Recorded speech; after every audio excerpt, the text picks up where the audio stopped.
თბილისის საქართველოს ლატარიის კომპანია ამოქმედა მომხმარებელს დღეიდან შეეძლება მომენტალური გათამაშების 3 სურვილის და 7-იანის ბილეთების შეძენა. ახალი კომპანიის პრეზენტაციას დღეს თბილისის მერით დაესწრო.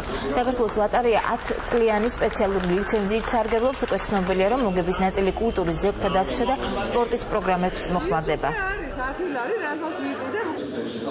მინდა მივესალმო ახალი ბიზნესის დაწყებას საქართველოში, რომელიც ჯამურად დაახლოებით 3,000-მდე ადამიანს დაასაქმებს, არის ძალიან მსხვილი ბიზნესი. მთავარი არის ის, რომ ნაციონალური ლატარიის მთავარი იდეა, ამ იდეაზე მთავრობა დიდი ხანი მუშაობდა და საბოლოო ჯამში ჩატარდა ტენდერი. მთავარი იდეა არის ის, რომ დაახლოებით თუ არ ვწდები 21% მოგებიდან მიდის სპორტის დაფინანსებაზე, რაც არის ძალიან მნიშვნელოვანი სტიმული იმისთვის, რომ ჩვენ შევძლოთ კიდევ უფრო მეტი თანხები დავხარჯოთ სპორტში, იმიტომ და კიდევ უფრო მეტი შესაბამისად შედეგი მივიღოთ.